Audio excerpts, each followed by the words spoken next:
on guztioi, hemen gaude, udan ere bai, Eusko Ikaskuntzaren mai ingurutan, eguna oraindik hor dago, eta pizkanaka gauean sartzen ari gara.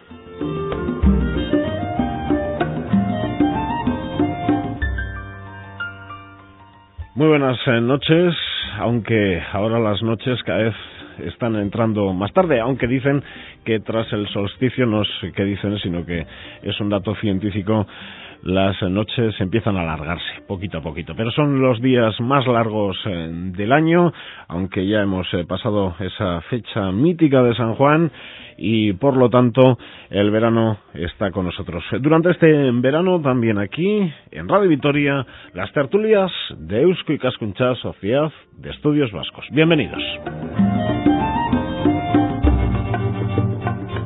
Hoy vamos a recorrer los entornos naturales de Vitoria-Gasteiz y del territorio alavés en general. Vamos a hablar de medio ambiente y lo vamos a hacer con tres voces autorizadas. Vamos con las presentaciones porque vamos a tener a un representante del CEA, organismo que protege el medio ambiente del municipio de Vitoria-Gasteiz, también a una responsable de la Diputación Foral de Álava y un hombre que conoce también muy bien el medio ambiente en Álava, como es Andrés Illana. Andrés Illana, ecologista en Marchán. Andrés, Gabón, buenas noches. Hola, buenas noches. Por parte del CEA, del Centro de Estudios Medioambientales del Ayuntamiento de la capital alavesa, con sede en la dehesa de Olarizu, Luis Lobo. Luis, Gabón, buenas noches. Buenas noches. ¿Cuánto tiempo llevas ya trabajando, Luis, en el CEA? Uy, mejor no lo digo porque me hace sentir bastante mayorcete. Pero sí, más de, no sé, 12 años, 13 años, 14. 12, 13. Y Andrés, con unos micrófonos similares a estos, pero pasaje postas y en otras ubicaciones de Radio Vitoria. ¿Cuántos años hablando de medio ambiente en Radio Vitoria? Pues mucho. Yo también, no sé, pero mucho. De forma intermitente, ahora más intermitente que antes, pero mucho tiempo, no sé, no te sé decir, pero toda la vida, vamos. Uh-huh. ¿Tenéis buen color los dos? Pues sí. No ando cuando hace frío se pones moreno. Sí. Y una mujer también en los estudios de Radio Vitoria, Elena Gómez Chico. Elena es jefa del Servicio de Medio Ambiente y Biodiversidad de la Diputación Foral de Álava. Elena, Gabón, buenas noches. Gabón, buenas noches. ¿Siempre trabajando en la Diputación, si lo relacionamos con el medio ambiente? Sí. Desde que entré en la Diputación hace 22 años, siempre en el Servicio de Medio Ambiente. Uh-huh. Así que ya les decía, tres voces autorizadas. No sé la verdad cómo voy a organizar esta mesa. La verdad es que no tengo ni idea qué van a dar de sí estos 50 minutos, pero espero organizarlo medianamente bien, porque seguro que bien ya veremos. Bueno, así que igual, Andrés, de momento estás un poco de oyente. Bien. Y luego ya entrarás con tus cosas. Bueno, Elena, ¿somos privilegiados en Álava si hablamos de medio ambiente? Por supuesto que sí. Pero no es amor de territorio. Es amor de territorio, desde luego, como no, pero es que son datos objetivos, o sea que, por dar algunos datos al oyente, ¿no? Álava, más del 50% del territorio está cubierto por formaciones arboladas, por bosques, pero además por bosques naturales, así como nuestros vecinos Vizcaya o Guipúzcoa tienen mucho bosque, pero bosque de especies exóticas, especies de producción forestal. Álava ha conservado, y esto hay que atribuirlo desde luego a la gestión centenaria y correctísima y óptima de los concejos, ha conservado sus bosques naturales en excelente estado de conservación, y con ello sus paisajes y con ello su identidad. Uh-huh. ¿Más datos? Bueno, vamos a ver, espacios naturales protegidos. No has dicho parques naturales, sino espacios naturales protegidos. O sea, ahora, como estamos como ciudadanos europeos, tenemos, primer dato, una red ecológica, la Red Ecológica Europea, Natura 2000, que digamos que es una red que trata de conservar los hábitats y las especies, tanto de vegetación, de flora como de fauna, que están más amenazados a nivel de la Unión Europea, ¿no? Entonces, Álava tiene el 25% de su territorio integrado en la red ecológica Natura 2000, es decir, conserva y por eso ha apostado por mantener esos hábitats y esas especies amenazadas. Esto no significa que el 25% del territorio sea un parque natural. No. Son términos, conceptos diferentes. Eso es, hay distintas figuras de espacios protegidos. Hay los parques naturales, que es lo que más conoce, digamos, el ciudadano, que son los 4 parques naturales que tenemos. Y ¿recuerda cuáles son, Elena? Que son Urkiola, Gorbea, y Valderejo y Escoriaratz. Y luego otro en trámites de declaración, que es el Parque Natural de Montes de Vitoria. ¿Y Izquiz? Izquiz, pues mira, efectivamente, 5-6. Bueno, biotopos. Tenemos uno, que es el de Lagunas de la Guardia, y otro en trámites de declaración, que es el biotopo del Diapiro de Añana, que es el que integra al Valle Salado. El Valle Salado es un espacio protegido, y también el Lago de Arreo. Los dos en uno. Dentro de un biotopo. Exactamente, dentro del mismo biotopo. Pues está también en trámites de declaración. Y luego está el resto de espacios, que es hasta el 25. Más o menos estos espacios protegidos, tenemos que sumar el de Montes de Vitoria, pero es aproximadamente pues un 12% del territorio, me atrevería yo a decir. Sin embargo, hasta el 24% son todos los espacios que forman parte de la Red Natura 2000, bien como zonas de especial protección para las aves. Por supuesto, los parques naturales están dentro de la Red Europea Natura 2000, eso por supuesto, pero bien son zonas de especial protección para las aves, o bien son lugares que se llaman lugares de interés comunitario, fundamentalmente para proteger a hábitats y hábitats de especies, por citar algunos que no sean parque natural, por ejemplo, Árcamo, toda la zona de Sierra de Cantabria y sierras meridionales de Álava. Por ejemplo, hay Robledales Isla, hay muchos espacios humedales también, las colas del embalse. No has citado Mendisur. Eso es. Y luego están los humedales, los humedales de importancia internacional, adheridos al convenio Ramsar. Son humedales que además se tienen que someter a unas mediciones o a unas evaluaciones, porque tienen que alojar un determinado número de especies amenazadas. Entonces, en Álava tenemos 4, que son el Valle Salado y el Lago de Arreo, el Salburúa, las colas del embalse de Ulíbar y Gamboa y las Lagunas de la Guardia. Entonces, en algunos espacios confluyen más de una catalogación medioambiental. Bien, Luis, en Álava somos privilegiados, pero en Vitoria-Gasteiz flojeamos un poco. Bueno, supongo. Es una provocación. Yo creo que... Vende lo tuyo. Bueno, yo creo que el término municipal de Vitoria, pues desde luego es como un pequeño reflejo de lo que ha comentado Elena, ¿no? Sería como una pequeña Álava en mini formato a la que habría que echar en falta, pues La Rioja, o habría que echar en falta las comarcas cantábricas, que lógicamente no las tenemos, o las altas montañas.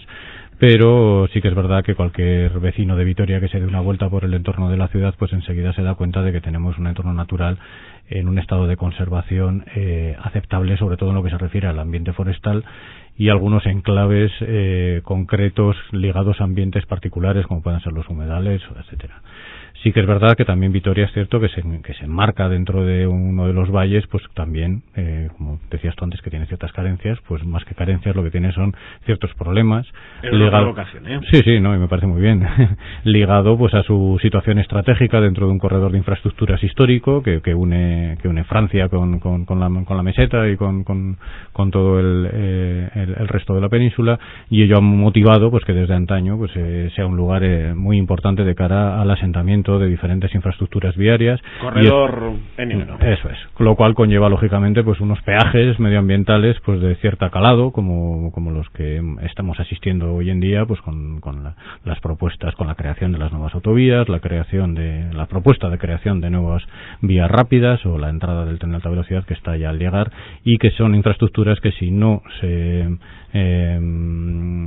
diseñan y si no se llevan a cabo con un mimo medioambiental realmente exquisito, pues pueden acarrear consecuencias medioambientales pues de mucha importancia, sobre todo en lo que se refiere pues a la destrucción directa de algunos hábitats, y también en lo que se viene a llamar técnicamente la conectividad ecológica, es decir, la fragmentación del territorio, el que por poner a hablar de forma vulgar, el que un corzo que quiera venir de Montes de Vitoria y cruzar hasta el Gorbea se encuentre sucesivamente barrera tras barrera, vallada tras valla tras valla, que impide que esa conectividad pueda darse, y eso a largo plazo pues puede ser un grave problema de conservación de la biodiversidad y del medio ambiente en general. Si vamos a datos ya concretos, si te toca vender las virtudes medioambientales del municipio de Vitoria-Gasteiz, ¿qué datos les aportarías? Por ejemplo, pues un grupo de profesionales en esta materia. Hombre, pues yo creo que por hacer el mismo esquema que ha hecho Elena, ¿no? Pues ya digo, podría ser un reflejo casi en miniformato de lo que es la provincia.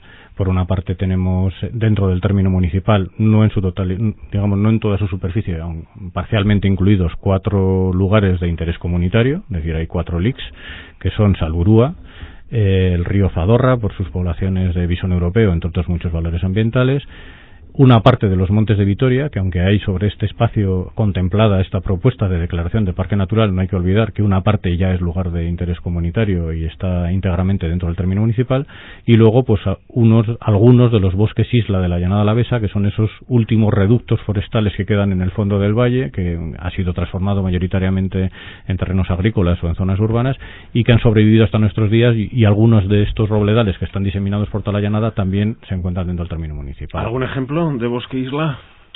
Por ejemplo, pues tenemos un bosquecito isla dentro del LIC de Salburúa, el que se ve cuando se entra hacia los observatorios, pues ahí tenemos una muestra de pequeño robledal. Otro bosque isla lo tenemos cerca del pueblo de Cerio, muy pequeñito, junto a la vía del tren, se llama Maumea. Tenemos otro bosque isla pegando al río Zadorra, en la zona de Gobeo, colindante a la ribera del propio río, por poner 3 ejemplos de esos robledales isla, que son, como digo, ambientes ya prácticamente desaparecidos y que por eso son merecedores de ese rango de protección. Anillo verde. Si tienes que elegir un término, algo con lo que te quedas con anillo verde, algo que no tengan otras ciudades. Bueno, yo me iría más allá del anillo verde, ¿no? Yo creo que el anillo verde sí que es una singularidad de Vitoria que sí que es cierto que le confiere un carácter en lo medioambiental que quizás otras ciudades no tienen. Porque con anillo verde se ha ido hasta ferias de turismo. No, desde luego, y desde luego tiene una potencialidad no solamente desde el punto de vista de la protección de los valores naturales, sino también del uso público y del proyecto de ciudad. ¿Conocéis otras ciudades? Yo no sé si hay muchos anillos verdes. Bueno, hay otras ciudades. Aunque luego, igual Andrés nos dice que no es tan verde como se dice, que no es anillo. Claro, y con razón. Porque no da la vuelta que tiene un anillo de 360 grados y todas esas cosas. Pero bueno, eso lo dejamos para luego. Hay otras ciudades que han trabajado en este modelo de intentar dar lo que solemos decir, pues un paso amable, una transición amable entre lo que es la ciudad y el campo, de tal manera que lo que las ciudades suelen tener en su borde exterior, donde nadie suele acudir, suele ser precisamente lo menos deseable, suele ser el lugar del vertedero, del desguace de los coches robados, en fin, cualquier periferia de ciudad nos atrae estas ideas, y en cambio, pues en Vitoria lo que se ha pretendido ha sido dignificar ese borde urbano, convertirlo en una transición amable entre el campo y la ciudad, y que sirva no solamente, cuando decía antes de hay que ir más allá del anillo verde, no me refiero a que el anillo verde no sea un proyecto con suficiente potencia en sí misma, sino que creo que hay que ir más allá, y que el anillo verde debe ser un primer eslabón hacia dar el salto hacia estas otras coronas forestales que tenemos alrededor, Montes de Vitoria, la Sierra de Badalla, y que permitan el que exista un continuo ecológico entre el borde de la ciudad y estas masas forestales de gran entidad que tenemos a nuestro alrededor. Entonces yo creo que sí que vivimos en un sitio privilegiado, sí que tenemos unos valores ambientales de muchísimo interés, y que creo que cualquier ciudadano debe sentirse realmente afortunado de vivir en un lugar como Vitoria, pero también es cierto que no debemos dejar de estar vigilantes ante los problemas que son reales, que tenemos hoy en día para la conservación de la naturaleza, y que nos van a obligar a tomar muchas decisiones y a hacer mucho esfuerzo como el que llevamos haciendo, o yo diría que mucho más. Bueno, privilegiados, sí. Ahora, antes de ir con Andrés, os intento sacar lo que creéis que es extraordinario en el medio ambiente alavés y en el medio ambiente del municipio. Extraordinario. Prácticamente, bueno, de lo poco que hay en otros puntos, único es muy complicado, ¿no? Es tan grande el planeta, pero algo que os parezca extraordinario en Álava. Un punto, un lugar, un sitio. No sé. Voy con Luis, ¿eh? Te veo un poco ahí, Elena, dándole vueltas. Hay tantos. Claro, es que le pones en un compromiso, es que Álava es muy grande. En el caso del municipio de Vitoria, sin tener ni idea de este tema, porque ya sabéis aquello de los periodistas, sabemos de todo y no sabemos de nada, parece extraordinario, o nos parece extraordinario a muchos, Salburúa. Tan cerca de la ciudad, pues un lugar en el que anidan pues aves llegadas desde no sé qué lugares del planeta, ejemplares prácticamente únicos por estos lares, pero no sé si Salburúa puede ser, en opinión de Luis Lobo, algo extraordinario. Desde luego que lo es. Pero a mí me sale lo de Salburua, como... Luis, pues porque Salburua no es de siempre. Salburua, el hombre, la relación entre la ciudad y Salburua, es de los últimos años su explosión, digamos, recuperándolo para el medio ambiente, pero algo ibas a decir, Luis. No, que sí, que es un buen ejemplo, pero es un poco como elegir entre muchos sitios muy queridos, ¿no? Entonces es complicado. Yo, más que quedarme con un sitio, me quedaría con una sensación, y es la sensación que puedes tener en cualquier punto de esta ciudad, vivas donde vivas, de decir, me voy a coger la bicicleta y me voy a dar una vuelta y a ver dónde me planto en media hora. Y en media hora, lo que es realmente un lujo, y por eso yo me quedo con el conjunto, es que en media hora tú puedes estar en un humedal Ramsar, como tú acabas de comentar, en un lugar protegido como los humedales de Salburua, viendo especies amenazadas, nidificando y unos bosques increíbles, pero en media hora puedes estar en un robledal centenario en las faldas de Montes de Vitoria, en media hora puedes estar en un encinar como el de la Sierra de Badalla, o en media hora puedes estar en la orilla de un río fantástico o en el embalse de Ullibarri-Gamboa, ¿no? Yo creo que más que un lugar concreto es la potencialidad que tiene nuestro territorio para poder disfrutar de ambientes totalmente distintos, muy bien conservados y con unos valores ecológicos que de verdad, esto sí que creo que es lo extraordinario, cuando tú hablas con personas que se dedican a temas ambientales y viven en otras ciudades, viven en ciudades sobre todo más grandes que Vitoria, realmente vienen a un sitio como Vitoria y se quedan apabullados por esas posibilidades que presta un lugar como Álava en general y como Vitoria en particular. Yo me quedaría más con eso. Ha citado una serie de ejemplos con lo de la media hora y la bicicleta, Luis. Ahora Elena me mira con cara como diciendo que malo eres. Que no soy tan malo, Elena. Adelante. Bueno, es que ahora estaba repasando mentalmente a ver realmente con lo que me quedaba, y la verdad es que es muy difícil porque digamos cada rincón o cada sitio o cada montaña es una maravilla. Como dices que digamos, pues decimos, yo Izquiz me parece fantástico, Sierra de Cantabria me parece fantástico, los humedales, el lago de Arreo es algo especial, por lo menos para mí, los robles centenarios de Munain y Ocariz, eso es una maravilla. En fin, tantos sitios, y además depende de la época que vayas para que veas una cosa u otra, que bueno, el río Mecillo mismo en los rincones de Mecillo, sí, hay incluso del río Zadorra también tiene unos rincones especiales, ¿no? Bueno, yo la verdad es que es difícil quedarse con algún. Si hay algún rasgo que digamos de Álava, que digas que es extraordinario, yo creo que por ejemplo cuando vas a otros sitios, yo qué sé, al Parque Nacional de Ordesa o a otros sitios de parques nacionales que preciosos, con sus farallones, con sus montañas, con sus glaciares, ¿qué es lo que tiene Álava? Pues Álava tampoco tiene ni tiene glaciares, ni tiene unas montañas grandes, ni tiene Monte Perdido no tiene, ¿no? No tiene. Entonces para mí lo que tiene Álava es lo que decía un poco Luis, es decir, que te encuentras en cualquier rincón, es decir, si tú coges cualquier carretera y te vas cualquier carreterita local, o cualquier camino, o cualquier vía verde, que luego hablaremos, y empiezas a andar, te das cuenta del continuo, es decir, no es que tengas un espacio allí y luego a 15 kilómetros tengas otro espacio muy bonito y mientras tanto no haya nada, sino que realmente la continuidad de paisajes, de espacios, la mezcla entre el espacio natural y el espacio más rural, ¿no? No solamente son valiosos ecológicamente un bosque o una zona de pastizal montano o tal, sino que realmente la zona de cultivos alrededor del pueblo, con sus bosquetes, con sus mosaicos de matorral y de tal, también tiene muchísimo valor. Pues todo ese conjunto que es perceptible en verlo en Álava, no cuando te coges la N1, que todo el mundo coge la N1 y dice, ¡jo, vaya una provincia que tienes! No, te coges cualquier rincón, cualquier carretera y vas de norte a sur, de este a oeste, te das cuenta de eso, de realmente de la continuidad de esos espacios poco intervenidos y muy naturalizados, ¿no? Uh-huh. Bueno, pues vamos a pensar que estamos en un lugar, yo que sé, a 350 kilómetros de Vitoria, y han ido dos representantes técnicos, en este caso, para hablar ante un auditorio y contarles qué tenemos en Álava a nivel medioambiental. En este caso, un ecologista, ¿qué diría, Andrés? Pues hombre, yo... Potencial tenemos. Efectivamente. Ahora no sé hacia dónde nos vas a llevar. Y lo que han contado es cierto, o sea, a veces a nosotros nos toca lo feo, ¿no? El vender lo malo, porque también lo hay, y evidentemente esa es la labor de un grupo ecologista como el que yo represento. Y claro, yo vender Valderejo, vender Izquiz, vender Gorbea, la Serra Cantabria o los humedales de Salburua, pues está muy bien, y es cierto que están ahí. Pero efectivamente luego hay otras cosas por debajo y otras amenazas que están ahí y que ponen en riesgo, y además yo creo que en los últimos años más que nunca este paisaje que nos han vendido o que nos han plantado encima de la mesa, sí, tanto Luis ves como Elena, ¿no? En riesgo, especialmente en los últimos años, sí, bueno, entorno del que hemos hablado. Primero me gustaría decir, antes de los riesgos que ya están ahí, algunos Apunto problemas entonces, que tiene Álava ya de per se, o sea, porque da la sensación que todo está perfecto, de que todo está bien, de que bueno, que esto es una maravilla, y bueno, y Álava tiene problemas como los tiene cualquier otra provincia o cualquier otro territorio, ¿no? Es cierto que somos muy distintos a Vizcaya y Guipúzcoa, no tenemos una industria que bueno, pues que ha contaminado el suelo, que ha contaminado los ríos, pero lo cierto es que, por ejemplo, uno de los grandes déficits que tenemos en Álava, desde mi punto de vista, es la calidad de las aguas, ¿no? De los ríos. Tenemos unos ríos que no acaban de, a pesar de que que están muy bien conservados, con una buena vegetación de ribera en la mayoría de los casos, pero no acaban de levantarse, no acaban de recuperar esa calidad de las aguas. No tenemos peces en los ríos, no tenemos cangrejos en los ríos, o sea, es una de las cosas que a mí me llama muchísimo la atención y que falla, ¿no? No sabemos muy bien por qué. Bueno, yo sí creo que sé por qué.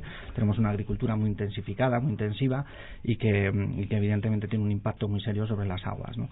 Y eso es uno de los grandes déficits que yo veo en Álava, ¿no? Por ejemplo, eso, porque tenemos una población, para muchos es una desgracia, para mí es una suerte, tenemos una población rural pues muy pequeña, con pueblos muy pequeños, muy dispersos, que tienen un impacto sobre el medio, que es el que es, pero muchísimo menor que otros pueblos, mucho más grandes, con industrias y demás.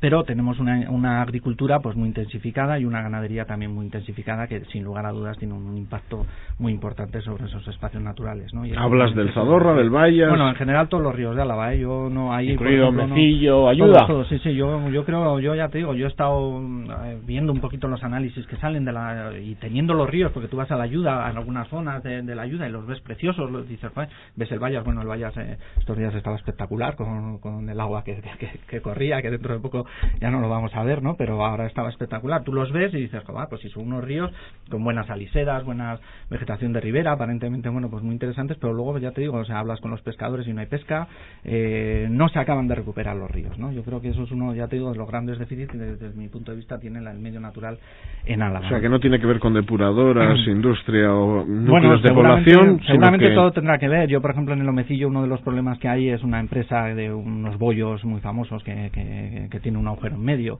y demás, ¿no? Y todos sabemos más o menos que todos solemos tener, o sea, siempre hay una serie de puntos de vertido, por ejemplo, un bollo con agujero en medio.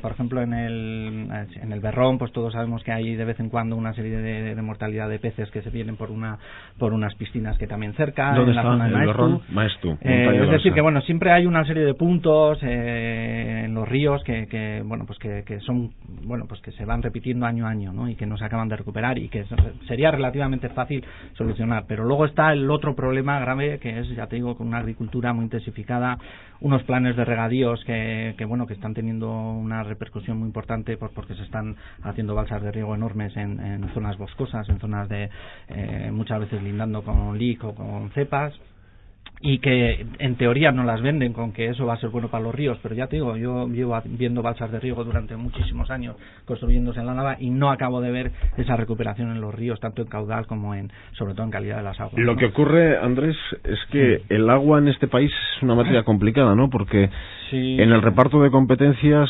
aquí, por ejemplo, a los técnicos muchas veces en estas cuestiones no se les puede meter, porque esto ya depende muchas veces también de decisiones políticas, ¿no? Pero aquí falta una pata.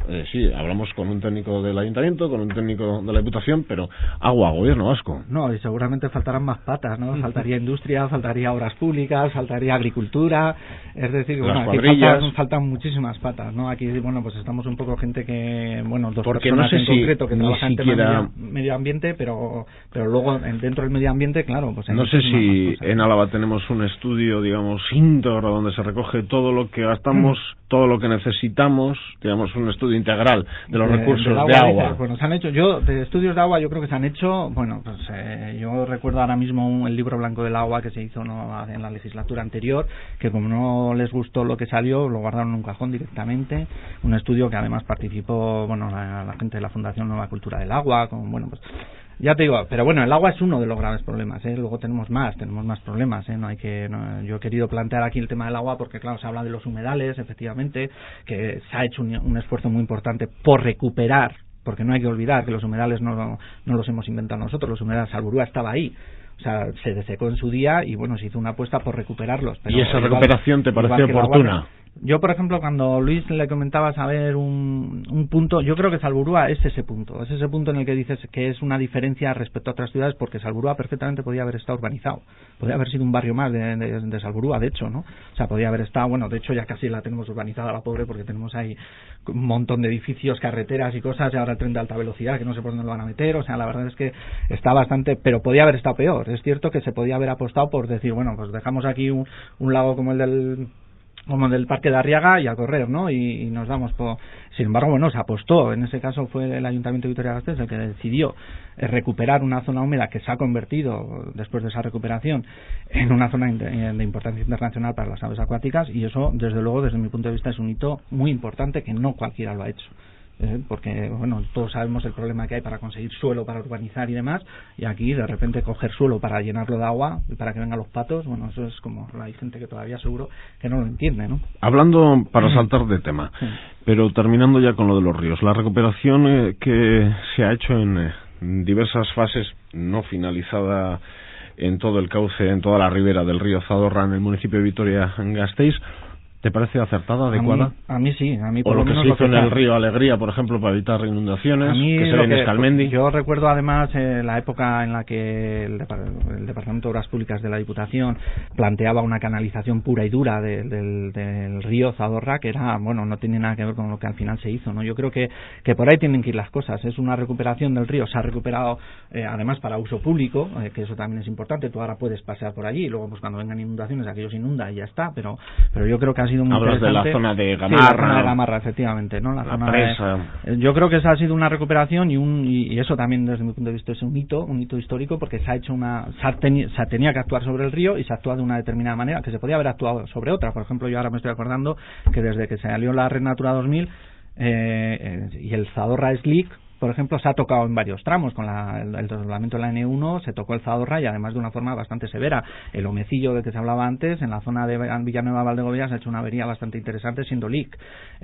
¿Por qué lo del Omecillo? ¿Por qué obra? Porque se ha hecho, no sé, se está arreglando la carretera de Valdegovía, creo, o no sé qué, pero yo el otro día pasé por allí y bueno, y se ha hecho una avería bastante seria en lo que es el tramo de río que está al lado del pueblo, pero bastante seria, con unos caballones que yo hacía muchísimo tiempo que no veía en un río, y la verdad es que una actuación pues que llama la atención, sobre todo porque es un LIC, ya te digo, o sea, a mí sí, no lo sé, se suponía que si era un LIC no puedes actuar sobre el río de la misma forma que si no lo es, ¿no? Como se actuaba antes. Y yo, has dicho, con unos... Bueno, pues han puesto piedras allí incrustadas, o sea, no sé cómo se llaman, una escollera, efectivamente una escollera, pues como de las de antes, o sea, te quiero decir que bueno... Entiendo que puede ser igual por inundaciones, el Omecillo suele salir en algunos momentos, no sé si es en ese punto concreto. Creo que ha sido por el arreglo de la carretera, que tenía que tocar el río de alguna manera, también el Berrón se tocó con el tema de la carretera del Puerto de Azáceta y tal, es decir, que se están tocando los ríos, se están tocando con obras públicas, a pesar de la declaración de esa Red Natura 2000 que nos decía Elena, y de esa protección en teoría que hay en esos espacios. O sea, las zonas se están tocando, y especialmente, ya te digo, el río Zadorra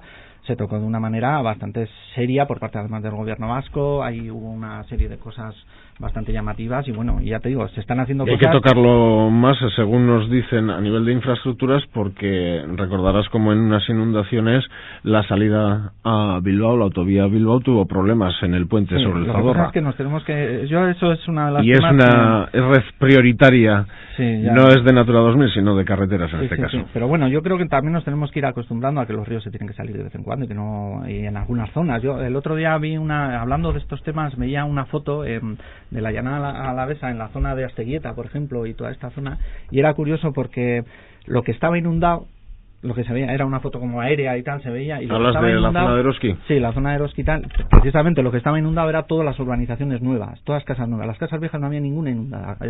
Berrosteguita, Asteguita no, el otro pueblo que está un poquito más adelante de Asteguita, es Estarrona, ¿dónde está? Es que está en un monte arriba, y si lo han puesto ahí no es porque ellos quisieran ponerlo allí, seguramente porque no está amurallado. Quiero decir que hay pueblos que están arriba porque están amurallados y eran defensivos. Este no creo que fuese por eso. Es decir que bueno, se veía perfectamente los pueblos viejos, lo que son las casas viejas, que no había ninguna con agua. Sin embargo, las edificaciones Eroski, algunas casas nuevas de Asteguieta, algunas casas nuevas de esto, estaban todas inundadas, ¿no? Entonces, bueno, yo creo que también eso tenemos que aprender, ¿no? Yo creo que, bueno, por ejemplo, a mí me parece una barbaridad que el meandro de Eroski no se haya recuperado para el río, por ejemplo, y que incluso todavía, yo no sé cómo está el tema, pero se hablaba de hacer una urbanización allí y demás, ¿no? Es decir, que de recuperar, o sea, esos planes que tenía Eroski no se llevarán a cabo. Están ahí, ¿no? Quiero decir que, bueno, porque sería una locura, efectivamente, yo así lo veo, ¿no? Entonces, bueno, hay algunos temas que están ahí y algunas obras, ya te digo, lo que yo decía antes, que hay unas, eso era sobre lo que hay ahora encima de la mesa, ¿no? Luego también las formas de arreglar las carreteras de Álava todavía. Ahora, por ejemplo, se acaba de arreglar la carretera que va a Montevite, la carretera de Pobes, y no se ha hecho ningún paso esta semana. No se ha hecho ningún paso de fauna, a pesar de que es una de las carreteras que más problemas tenía con el corzo, por ejemplo, y con el jabalí. Y no se ha hecho ningún paso de fauna. Antes de ir a otros lugares, entendemos que el Zadorra tiene planes para seguir con trabajos de recuperación. Ahora mismo, bueno, con esto de la crisis también aquí pasa lo que pasa, ¿no? Pero todavía el Ayuntamiento de Vitoria-Gasteiz, para recuperar la Ribera del Zadorra, pues le faltan fases. Sí, claro. Sí. Por desgracia, a fecha de hoy, la única fase que se ha podido acometer es la que aquí ha salido comentada, que es la fase, lo que llamamos la fase 1. Escalmendi-Gamarra. Eso es. Hay que hacer Gamarra-Bechuco. Gamarra-Bechuco, desde el punto hasta el puente de la autovía, del puente de la autovía hasta el puente de Asteguieta, del puente de Asteguieta hasta la salida del término municipal. Entonces, bueno, esas fases, lógicamente, estas intervenciones tienen una importancia económica que primero por un tema sectorial, porque las competencias de agua, como habéis comentado antes, pues no están en manos de los ayuntamientos, están en manos del gobierno vasco y de las confederaciones hidrográficas, y por otro lado por un tema puramente económico, es decir, son proyectos de suficiente enjundia como para que las tenga que acometer de una forma solidaria entre diferentes administraciones, ¿no? ¿Y tendremos un Zadorra muy diferente ese día que se acometa? Sí, por lo menos desde el punto de vista de lo que es el tema del que estábamos hablando, que es el tema de la inundación, desde luego que sí. Es decir, la política moderna hidráulica que se está intentando implantar en toda Europa, y que aquí un poquito este proyecto del Zadorra, de forma modesta, pretende también reflejar, pues no es más que volver un poco a la lógica de lo que debe ser la dinámica de un río. Es decir, un río en un ámbito como el nuestro, lo normal es que cada cierto número de años se desborde, y de hecho esos desbordamientos naturales son los que de forma cíclica histórica han generado los suelos más fértiles, y todo el mundo quiere cultivar los valles porque eso es lo más rico, ¿no? Pero también, al ser lo más llano, pues es el lugar también más habitable por el ser humano. Como bien decía Andrés, hasta hace 100 años escasos a nadie se le ocurrió hacer una casa en un sitio que sabía todo el mundo que se inundaba. Sin embargo, con la entrada en juego a mediados del siglo XX de la maquinaria pesada y de la tecnología de la gran ingeniería, pues nos hemos creído con la capacidad como para hacer lo que queramos y dominar la naturaleza de cualquier forma, ¿no? De tal manera que nos hemos planteado esta política hidráulica de los últimos 50 años, que consiste en que el agua pase deprisa lo más rápido que pueda, que en mi pueblo no se desborde y que el de abajo que arree, ¿no? Ha sido un poco, por decirlo de forma coloquial, ¿no? En Zaragoza ya arrearán, pero bueno, en Vitoria que no se inunde, ¿no? Entonces, bueno, la idea precisamente de lo que ahora se está intentando hacer es exactamente lo contrario, es buscar los lugares en los que el río puede desbordarse y los daños económicos generados sean los mínimos posibles, es decir, zonas agrícolas o zonas naturales, y que las zonas urbanas queden salvaguardadas de esos posibles desbordamientos. O sea, es decir, que más o menos el modelo que vemos en Escalmendi y Gamarra se aplicaría también. Eso es, la idea es recuperar los meandros, aumentar la capacidad en los sitios críticos, que fundamentalmente son los puentes, que es donde se constriñe la capacidad de evacuación del río, que ahí sí que habría que aumentar la capacidad hidráulica, pero en el resto fundamentalmente consiste en dotar de zonas de desbordamiento al río, de tal manera que se pacifique el caudal punta, el caudal crítico, de tal manera que cuando el agua salga del municipio, la gente de la Pola de Arganzón, o la gente de Miranda, o la gente de Zaragoza, se encuentre con un problema menos. También hay que tener en cuenta que nuestras inundaciones están muy condicionadas por la existencia de una gran presa del mayor embalse del País Vasco, que lógicamente condiciona mucho la dinámica. Aún así, Luis, como tengo los antepasados de esa zona, a mí lo que me han dicho desde pequeñito es que este río, antes de tener embalse, también tenía unas inundaciones claro, como tremendas. Cualquier río. Es lo que estaba comentando. Incluso superiores a la actualidad, Luis. Bueno, superiores en cuanto a que en un momento dado las avenidas ordinarias, el problema, esto ya entramos en temas un poco técnicos. Vamos a ver, una gran presa lo que crea es una falsa sensación de seguridad, precisamente porque las avenidas ordinarias, las avenidas que se producían cada 5 o cada 10 años de forma natural, de las que tus antepasados daban reflejo, desaparecen, porque la presa es capaz de laminarlas. La capacidad del embalse es suficiente como para que cuando hay una lluvia normal, aunque sea muy fuerte, el embalse tenga un resguardo que permite que no se produzca una inundación. Por ejemplo, estas lluvias de junio. Claro, pero ¿qué es lo que ocurre cuando se supera esa capacidad de laminación del embalse? Que se generan unas avenidas extraordinarias que normalmente tienen una periodicidad mucho mayor, cada 20, cada 25 años, pero que son con unos caudales absolutamente descomunales, que no son capaces de albergar ningún río. Y lo que dicen algunos lugareños es que estos ecologistas de Andrés Illana y compañía, claro, no dejan meter allí nada para limpiar, todo se tiene que mantener, no hay más que maleza y mierda, y luego cómo va a correr el agua. Hombre, estos ecologistas respetan el medio ambiente y están para eso, pero los lugareños también suelen hablar con datos de mi padre, lo hacíamos antes, limpiábamos el río, ahora no se puede limpiar nada. Entonces no había grandes maquinarias para hacerlo. Sí. Bueno, ya insisto en lo de antes. Lo que se busca con esta nueva política hidráulica, y en la fase 1 del Zadorra es un buen ejemplo de cómo funcionan las cosas, la combinación de una laminación del agua de avenida en los embalses en las lagunas, de Salburua, en los humedales de Salburua, junto con una política hidráulica ligada a ese aumento de las zonas de desbordamiento, motivó que en febrero del año 2003, que hay que recordar que estuvimos a 1 centímetro de que el agua desbordara por encima de la presa de Ullibarri-Gamboa. Imaginaros lo que podía. Bueno, pues en esas circunstancias, con el río absolutamente salido de Madrid, totalmente descontrolado, la zona industrial de Betoño, que hubiera sido la primera que hubiera estado debajo del agua, sufrió unos daños absolutamente despreciables. Hubo problemas aguas abajo, porque no se ha actuado todavía, pero en esa zona en concreto donde se ha actuado, y ahí tengo que reconocer que, oye, ¿por qué no? Nos podemos echar las flores. El proyecto que se había cometido, por primera vez, todos estuvimos muy nerviosos esos 3 días. Yo me hice una tendinitis de andar por la nieve mirando todas las arquetas de Salburua y todo aquello en aquellos 3 días, que fueron realmente impresionantes, pero lo cierto es que este proyecto funciona, es decir, que a los lugareños también les podemos decir, señores, es que estamos también viendo cómo estos proyectos, cuando están bien diseñados y están bien ejecutados, lógicamente el agricultor se va a quejar porque su finca se ha inundado, pero no tenemos los daños multimillonarios que se producían en las bajeras industriales de la zona de Betoño con toda la maquinaria o todo el material inundado, ¿no? Bueno, ríos, capítulo ríos. Andrés, lo vamos a tener que dejar ahí porque si no solo vamos a hablar de ríos. Sí, vamos a dejarlo ahí. Sí. Pero era una de las cuestiones, decías, la que de las realidades que tenemos, la que más me preocupa, la calidad de los ríos. Elena. Sí, yo quería hacer un apunte. Es decir, cerramos con Elena, sí. Bueno, la cosa no es intervenir solo en restaurar los ríos que tienes o en determinados proyectos. Es muy importante la planificación territorial. Es decir, aquí se ha aludido, lo que tenemos que hacer es que cuando tienen que crecer las ciudades o tienen que crecer los polígonos industriales o tiene que diseñarse una vía rápida o tal, lo que tienes que dejar es al río espacio para, precisamente, si se sale, no tenga que afectar a bienes materiales ni a personas, ¿no? Yo me imagino que las obras que se hacen ahora, esto ya se tendrá controlado. Sí, se tiene controlado. O sea, te quiero decir, se tiene controlado. El tren de alta velocidad, que se está ahora construyendo y que igual algún día lo veremos, porque esto va a ser muy largo, pero que ya vemos algunos tramos. Mira, muy cerquita de Escalmendi, el río Alegría, vemos allí los puentes que están levantando sobre la carretera hacia Durán. Imagino que sea una obra pública, eso no va a sufrir ahora inundaciones, una obra del siglo XXI. Pero no me voy solamente al tema de inundaciones, es decir, de que el tren de alta velocidad a la hora de diseñarse tenga que construir un puente más o menos alto para evitar la avenida de retorno de 500 años. Lo que estoy hablando es de hacer una planificación territorial poniendo, es decir, pensando no solamente que no se salga al río, que tiene que pensarse así y así se hace. Ese aspecto yo creo que es bien cuidado por las instituciones, sino que el río, en este caso el río Zadorra, es un espacio Natura 2000 y tiene que restaurarse. Tiene que recuperarse, tiene que regenerarse, ser como antes decían nuestros abuelos o nuestros padres. No decían, no, es que yo intervengo en el río, pero el río tenía una ribera y tenía menos transformada su cuenca vertiente, la zona de los montes quizá que era donde, y tenía menos aterramientos. Entonces, ahora lo que tenemos que trabajar es en dejar al río un espacio, y eso es posible.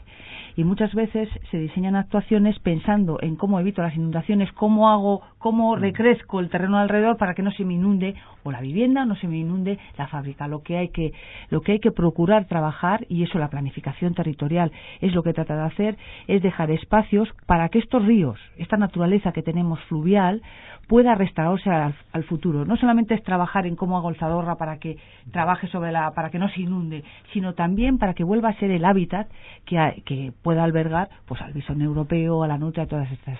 Y no solamente sobre el proyecto de la carretera, sino sobre la planificación territorial, sobre el urbanismo, sobre la ordenación territorial, para que pensar no solamente en eso, sino pensar también en el propio río. Bueno, una realidad, decía Andrés, pero hablabas de riesgos. Vamos con riesgos. Sí. ¿De qué nos estás hablando? ¿De la línea de alta tensión, de los parques eólicos? Bueno, yo creo que le estoy hablando de todo eso y más, ¿no? Yo creo que efectivamente en los últimos años hemos visto como Álava, que se había pasado relativamente, bueno, pues tranquila, pues con algunos proyectos, pues la canalización del Zadorra, yo me acuerdo algunas Tenemos 10 minutos, algunas luchas que hemos tenido por ahí, como el arreglo de la carretera al puerto de Azáceta, que también tuvimos nuestra bronca con Diputación y tal, y de repente nos hemos encontrado con unos macroproyectos que muchas veces esa planificación territorial de la que habla Elena se la han saltado. Nunca, yo siempre digo lo mismo, nunca hemos tenido tanta planificación territorial como tenemos ahora. Tenemos PTS, por un lado, planes territoriales sectoriales, planes parciales, el plan general, las directrices de ordenación del territorio, la Red Natura 2000. O sea, nunca hemos tenido tantos documentos encima de la mesa que en teoría ordenan el territorio y tal, y nunca hemos visto cómo, y yo personalmente nunca he visto una cosa como la cárcel de Zaballa, por ejemplo, un proyecto bestial en un sitio donde no había nada, que de repente nos vayan a hacer casi un pueblo, o sea, saltándose todo, incluido el estudio de impacto ambiental, que eso es algo que a mí me llama la atención y que nunca me había pasado. O sea, nosotros... Pero ahí la Diputación Foral de Álava tienes claro que... Sí, no, yo no... En cualquier caso, es un riesgo para Álava que está ahí. O sea, el diputado foral de este área insiste en que se van a paralizar las obras. Bueno, no sé cómo, pero... El diputado foral de este área yo creo que es muy optimista. En general, vive en una nube que yo, desde mi punto de vista... Ahí ya están levantando en altura. Sí, por eso te digo que, bueno, yo ahí no me voy a...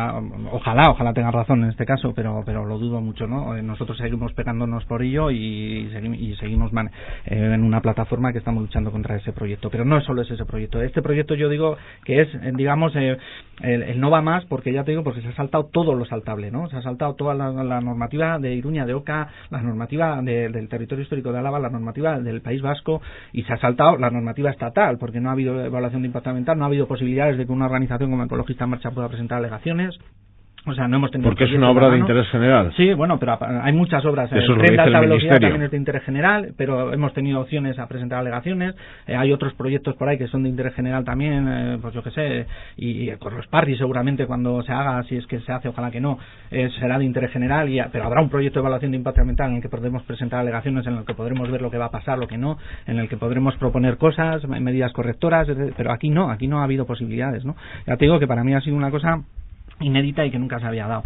Por eso te digo, tenemos unos proyectos que están ahí, ahora mismo encima de la mesa no sabemos qué va a pasar con la central de ciclo combinado de Lantarón, tenemos el tema de los parques eólicos, efectivamente, que no sabemos lo que va a pasar con ellos, dónde se van a poner y dónde no, cada día nos desayunamos con un parque nuevo, Andrés, tenemos parques eólicos en terrenos donde ya el hombre ha actuado, lo del plan Mugarri, y en el corredor, por ejemplo, en Nacional 1. Bueno, yo respecto al plan Mugarri, la verdad es que yo una vez hablando con Mikel Mintegui y precisamente los parques eólicos, ¿no? Cuando yo le decía, bueno, pero ¿qué opinas de los parques eólicos? Y él me puso un documento encima de la mesa y me puso primero parques naturales, un documento de parques naturales, me dijo no, superpuso otro documento que era Red Natura 2000, no, puso otro documento que era corredores ecológicos, tampoco, paisajes singulares, tampoco, y quedaba lo que quedaba, ¿no? Yo me quedé así, dije, joder, me parece muy bien que pienses esto, pero para todo.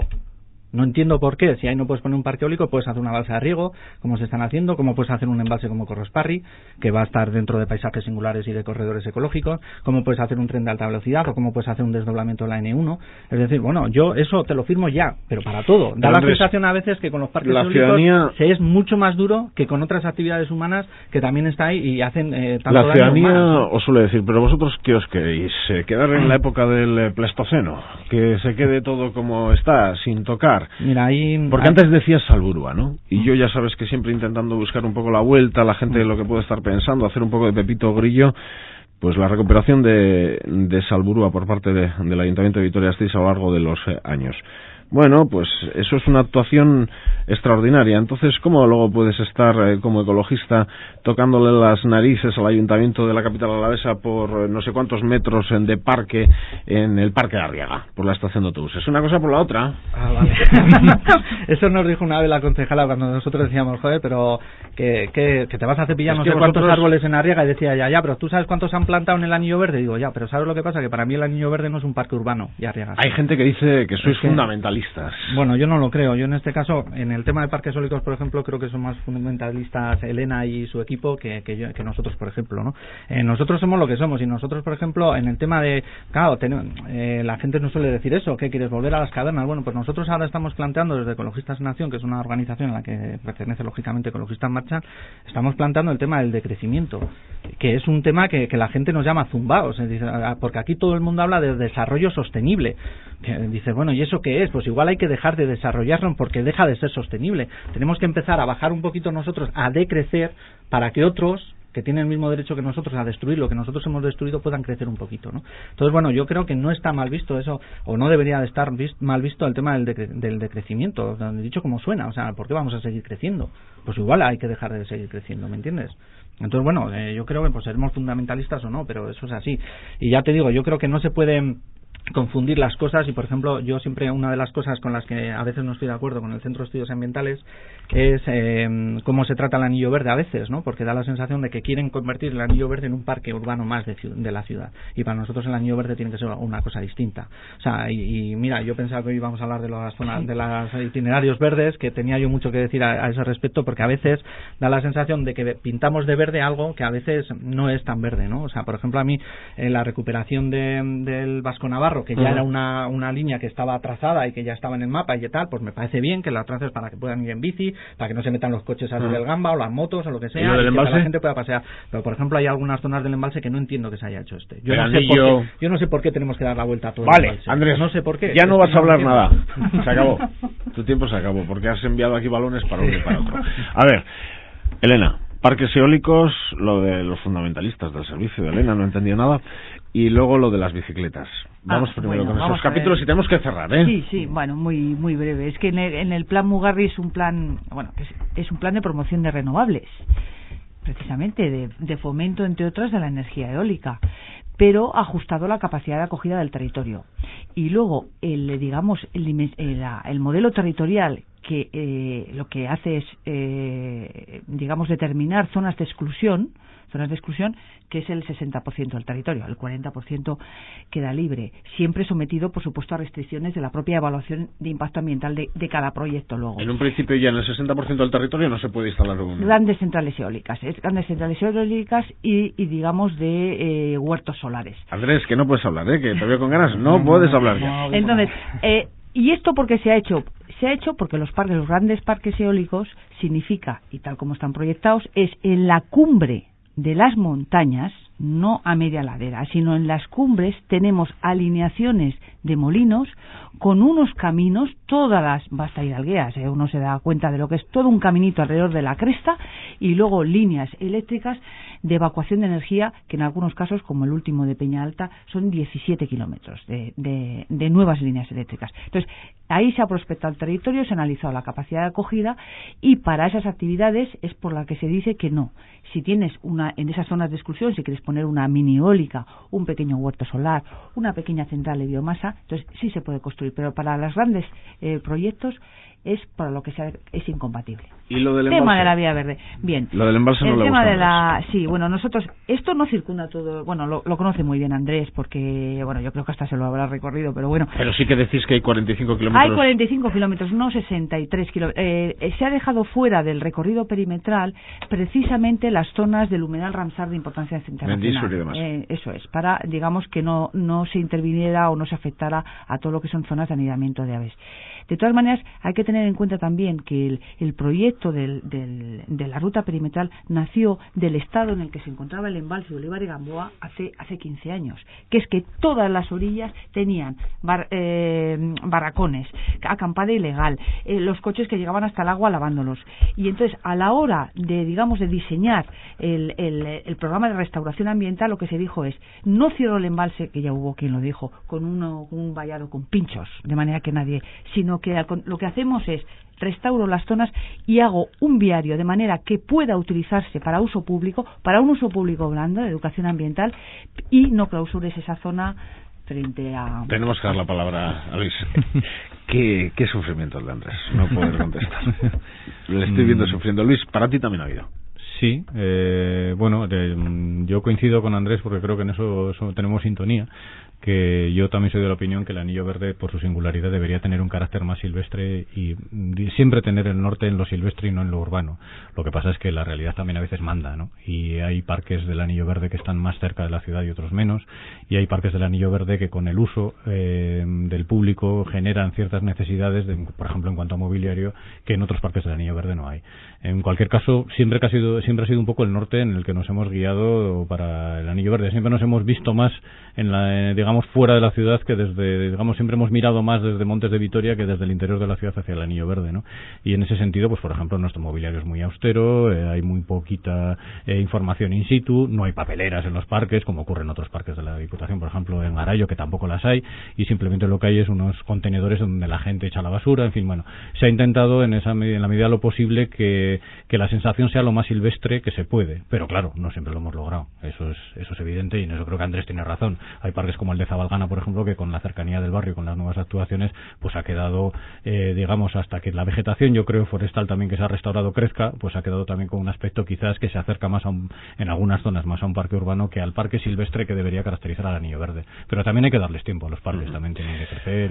Desde luego que con el trabajo de unos y de otros es posible el entorno que tenemos. Andrés siempre, pues, marcando y criticando, y lo reconocía al principio de la tertulia. Él decía: a estos dos señores pues les toca vender lo que tenemos que vender, que es real, que eso es una realidad, y a mí me toca pues contar lo malo, que también en ese sentido vosotros también reconocéis pues que todo es mejorable. Pero yo creo que todas las voces son necesarias, unos trabajando, insisto, desde el punto de vista técnico desde las instituciones, y otros pues tocando ahí las materias más sensibles. Desde luego que a veces, pues eso también, me imagino que Andrés de esto sabe un rato, pues tiene sus problemas, el estar siempre con las críticas, ¿no? Pero bueno. Sí, bueno, más que nada también mental, porque nosotros también nos gustaría a veces hablar de lo bueno y de lo bonito y de las cosas. También, es decir, también no solo criticamos, también hacemos aportaciones, eso también hay que decir, y si no tenemos tiempo, pero por ejemplo en uno de los paseos que se ha hecho en la avenida Alzadorra, por ejemplo, el proyecto inicial pasaba muy cerca del río, y bueno, y a proposición nuestra precisamente pues se alejó del río, porque al fin y al cabo era un lic y nosotros no veíamos ningún sentido, si tú quieres hacer un paseo por la avenida Alzadorra, pues acercarlo al río, que ibas a crear ¿Me hablas de la zona de Bayondo? No, de la avenida Alzadorra. Alzadorra. Sí, desde el puente a Bechuco de la Gamarra a Bechuco, sí, esa Bechuco, sí.